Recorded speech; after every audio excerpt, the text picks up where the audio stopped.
Alright, what's up everyone? This is my lab write-up, and so this is the Crawdad Dissection by Britton Burke. Alright, so first off, we have the cellothorax and the abdomen. As you can see right here, you have, let me grab my little pen, we have the cellothorax right there, which is the head, which kind of morphs into the abdomen, and so this is kind of the body makeup of our crawdads right here. And so we'll flip it over so we can get a better view of it. Okay, right here, so the appendages. So the first set of appendages right here, you can tell they're the ones with the really big claws on them. And so these are called chelipeds.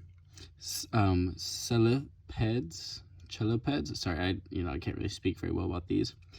But so these are the very first set of walking appendages, and the claws on the end of them are called chelae or chelae, depending on how you want to pronounce it. And then we get a little closer, and then you have the second, the third, the fourth, and the fifth set of appendages are all used to aid in locomotion. And so at the end of the second and the third set of appendages as well are teeny tiny little claws that also help in food. The main purpose of the big claws, or the first set of appendages, is to aid in food, hunting, and protection from predators. And then next we have our crawdad. It was a male crawdad, and this is because the first set of swimmerets are hard, rigid, and face anteriorly. And so you can see right there, the very first set of swimmerets point that way anteriorly, and that is what makes it a male, and is also a little bit bigger than some other ones. And so and sometimes you can tell by the coloring of the crawdad what the gender of the crawdad's gonna be, but this crawdad right here was male. And so going on to the internal features of it, first off we have the gills right here. And so the gills right here, because crawdads, they need to be underwater to breathe, they live in the water. So here we have the gills. Let's open this up right there. Boom. Now we have the mouth. So the mouth is going to be that teeny tiny little thingy, right, that little disc right there. So that is the mouth of our crawdad right there, or the first part of, sorry, let me check my little thing I have here.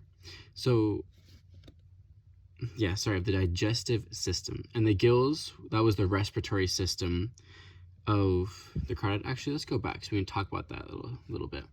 So the gills on here of the crawdad are used for breathing under the water.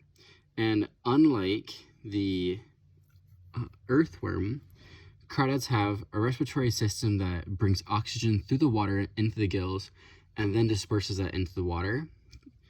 Whereas the earthworm diffused oxygen through its skin and then into the little capillaries that were on the outside of the skin. And that's how the earthworm breathed versus the crawdad breathed. And so now we have the mouth right here, first part of the digestive system. And now we have the stomach. So the stomach is that thing right there. This whole little area is the stomach. Oh shoot, I don't know what I just did. Oh no. Oh, sorry guys. I don't know what this technical difficulties right here. Go back to the stomach. And so the stomach right here, that's gonna be our stomach. Next we have our esophagus. And so esophagus, we'll get in there a little bit. Esophagus. Our esophagus is gonna be right in between those two little things, is down in there. That's the esophagus. So the crawdad uses its little, the chelae, of the claws, to bring food into the mouth, which goes to the esophagus, and then the stomach, it was right there, but we removed it for the dissection. And so a difference between the crawdad and the earthworm is that in the dissection, or is that crawdads have a digestive gland and earthworms have a crop and gizzard. And then now we have reproductive system. We shall go back to the male crawdad right here. Reproductive system is crawdads are dioecious with separate sexes, whereas earthworms are hermaphrodites and use that other kind of reproduction, the one where they twist with each other. And now we have grasshoppers versus crawdads. So the similarity between crawdads and grasshoppers and the external features is they both have jointed appendages. A difference between the two is that grasshoppers have one main set of legs for jumping, and the crawdad has a tail used for swimming. Then a similarity between crawdads and grasshoppers internally is they both have open circulatory systems, and a difference between them internally is grasshoppers have a crop and crawdads have a digestive gland. Very similar differences as the earthworm versus the crawdad. Well, thank you so very much.